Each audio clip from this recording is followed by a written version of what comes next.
हम सीधे चलते हैं चंद्रवंश के द्वार पर, जहां हमारे परात्पर ब्रह्म भगवान श्री कृष्ण का प्राकट्य होना है। जब जब होई धर्म की हानि, बाढ़े असुर अदम अभिमानी, तब तब प्रभु धरि विविध शरीरा, हरहि कृपा निधि सज्जन पीरा।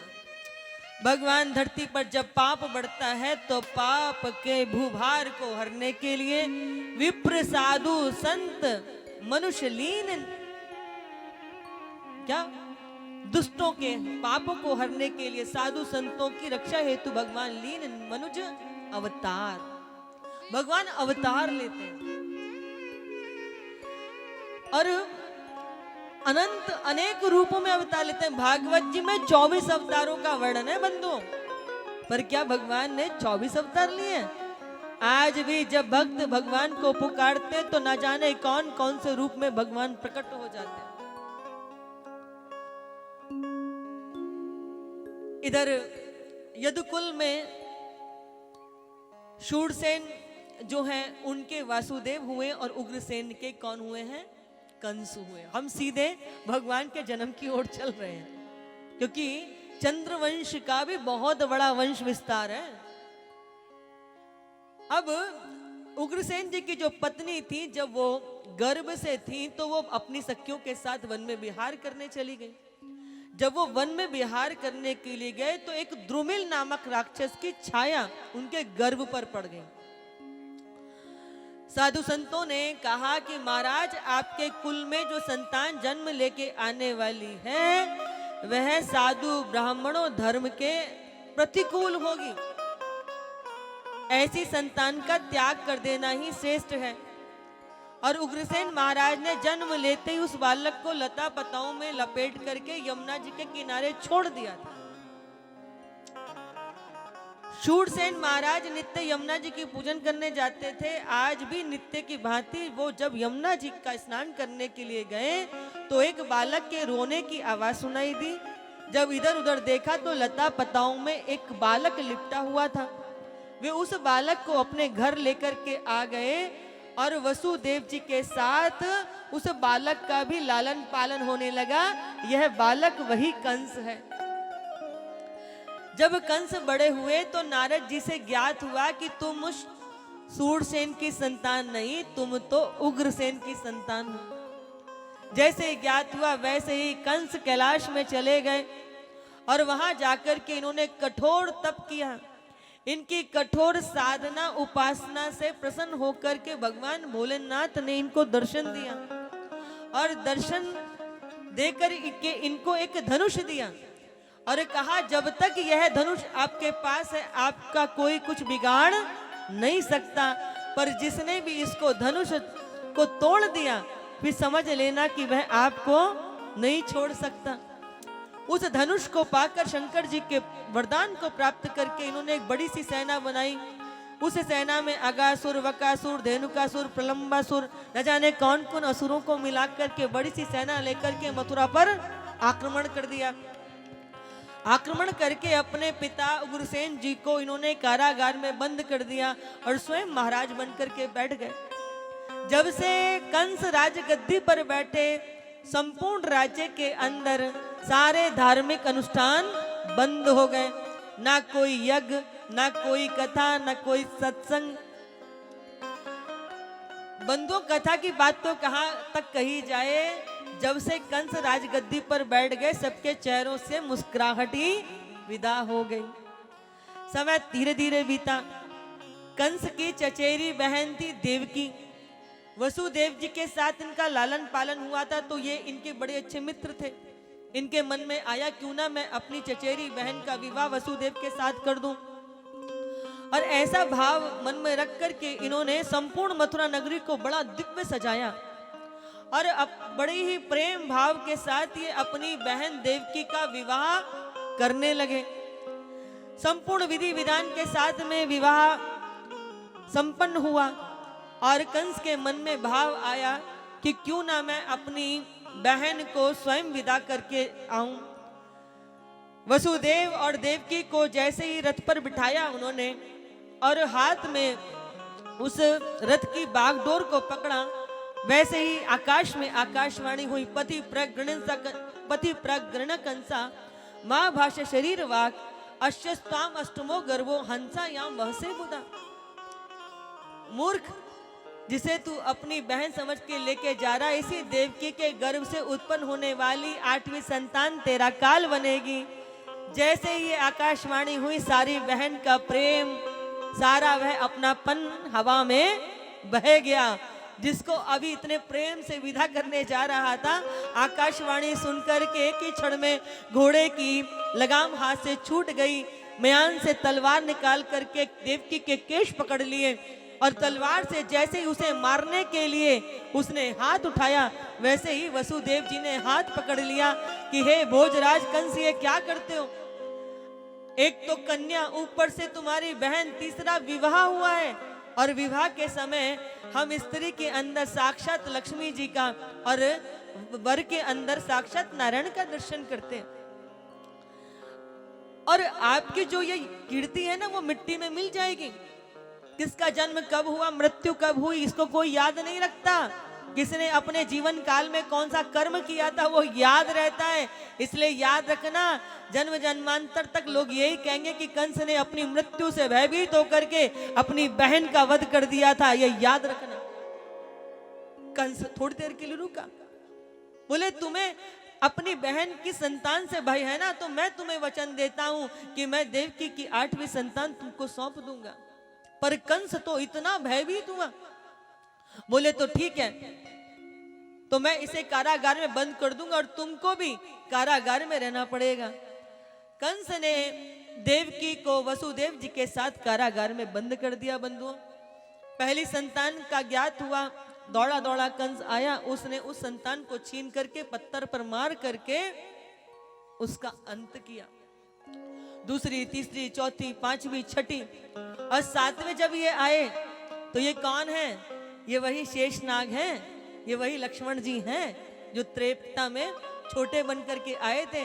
तो लक्ष्मण लाल कहते हैं कि प्रभु जब त्रेता में आया था ना, तो आपसे छोटा था, आपकी आगे मेरी एक भी नहीं चलती थी। इस बार बड़ा बन करके आया हूं, इस बार मेरी चलेगी। और आप देखिए कि माता देवकी की कोख से योग माया के द्वारा संकर्षित करके इनको रोहिणी जी के गर्भ में स्थापित किया। बलराम जी एक ऐसे हैं जो 2-2 माताओं के गर्भ में रहे हैं। कंस कहता है चलो अच्छा हुआ इसको मारना ही नहीं पड़ा, मेरे भय से अपने आप ही समाप्त हो गया। और अब 8वीं संतान माता के गर्भ में आकार लेने लगी, तो नारद जी कंस को भयभीत करने के लिए इनके पास आते थे। और क्या कंस पूछता है कि 8वां कैसा होगा? बोला बड़ा चंचल होगा, काला काला सा होगा। तो कंस दाल भी खाए ना, सब्जी खाए, उसमें जीरा भी देख करके घबरा जाता था, इतना काले रंग से उसको भय उत्पन्न हो गया था। इतनी सेना बढ़ा दी। बंधुओं, एक बात याद रखना, हम अपनी मृत्यु को कितना भी टालने का प्रयास कर ले, परंतु मृत्यु अटल है। इस सृष्टि में यदि सबसे ज्यादा कोई सत्य है ना, तो वह मृत्यु ही है। हर वर्ष हम अपना जन्मदिन मनाते हैं, धूमधाम से केक काटते हैं, पर हम ये भूल जाते हैं कि हमारी आयु में से 1 वर्ष कम हो गया। हम प्रति पल मृत्यु के मुख में जा रहे हैं। कितना भी मृत्यु को टालने का प्रयास कर लो, जन्म के साथ ही मृत्यु भी सुनिश्चित हो जाती है। तो क्या हुआ कि एक बार एक यमराज ना किसी सेठ के घर पर पहुंच गए। वो सेठ क्या करते थे, वो नौका सौ करने का काम किया करते थे। पाप के का घड़ा सबका बढ़ता है, समय सबका पूरा होता है। तो यमराज उसको लेने के लिए पहुंचे, तो ये अपने बही खाता बनाने में लगे हुए थे। तो उसने जैसे ही यमराज को देखा तो ये घबरा गए। बोले महाराज कम से कम थोड़ी कोई सूचना तो की होती, मैंने अपना सारा व्यापार किसी को बताया होता, किसको धन दिया, किससे मेरा लेना है, किससे मेरा व्यवहार है। तो यमराज ने कहा मैंने तुम्हें बहुत बार सचेत किया, परंतु तुमने मेरी एक बार भी बात नहीं सुनी। बोले अब क्या करूं? बोले नहीं, अब तो तुम्हारा समय पूरा हो चुका है, तुमको मेरे साथ चलना ही होगा। तो अब इसकी समझ में ना आए तो बोले ठीक है, इतना तो समय दोगे, आप मेरे घर पर आए हो, कम से कम एक कप चाय तो कम से कम पी लो बैठ करके। यमराज बोले ठीक है। तो ये चाय बनाने के लिए गया, बोले जितनी देर में चाय बनाऊंगा शायद मुझे कुछ युक्ति समझ में आ जाए। तो चाय बनाते बनाते इसने क्या किया, उस चाय में नींद की गोली घोल करके इसने लाके यमराज को पिला दी। अब जैसे यमराज ने चाय पी, किसको लाना किसको ले जाना, दिन भर यही काम रहता है। तो इनको ऐसी गहरी नींद आई कि यमराज सो गए। अब इस व्यक्ति को लगा जब तक ये सो करके उठते तब तक मैं कुछ कर लूं।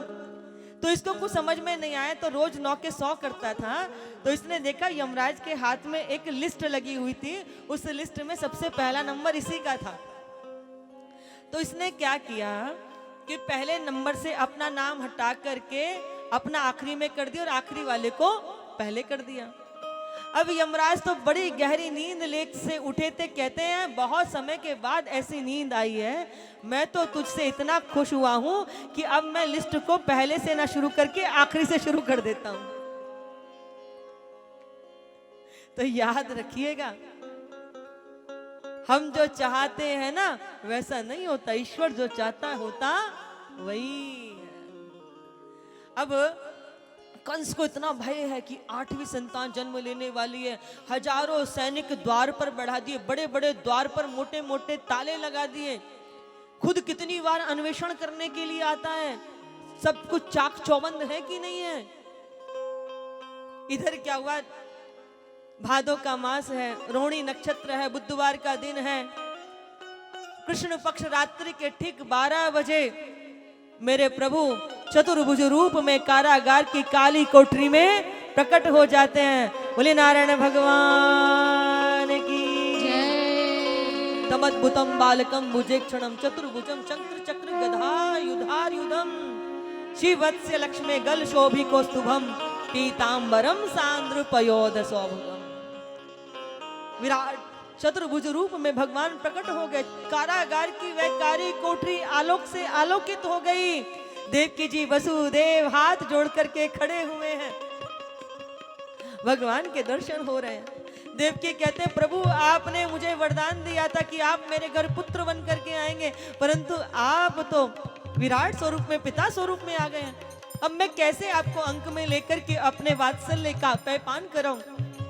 नारायण भगवान कहते हैं माँ यदि तुम इस स्वरूप में मुझे स्वीकार करोगे तो मैं अभी क्षणार्ध में कंस का उद्धार कर दूंगा, पर यदि तुमने मुझे छोटा सा बालक बना दिया ना तो फिर 11.5 वर्ष तक आपको हमारी रक्षा करनी पड़ेगी। देवकी कहती हैं कि इतने वर्ष तपस्या करी, इतना सारा दुख झेला, सिर्फ आपको पुत्र के रूप में पा सकूं। 11 वर्ष तो क्या, मैं 11 बार जन्म लेने को तैयार हूं, परंतु आप मुझे पुत्र बन करके मुझे कृतार्थ करें। देव की माँ के याचना पर प्रार्थना पर क्षणार्ध में मेरे प्रभु चतुर्भुज रूप से नन्हे से शिशु बन करके माता देवकी के कोख में किलोल करने लगे हैं। बोले बाल कृष्ण लाल की, आज के आनंद की। और अब कन्हैया कहते हैं कि मैया तुमने मुझे छोटा सा लाला बना दिया, तो अब वसुदेव जी से कहो कि वो मुझे यमुना पार नंद बाबा के घर में जाकर छोड़ करके आवे।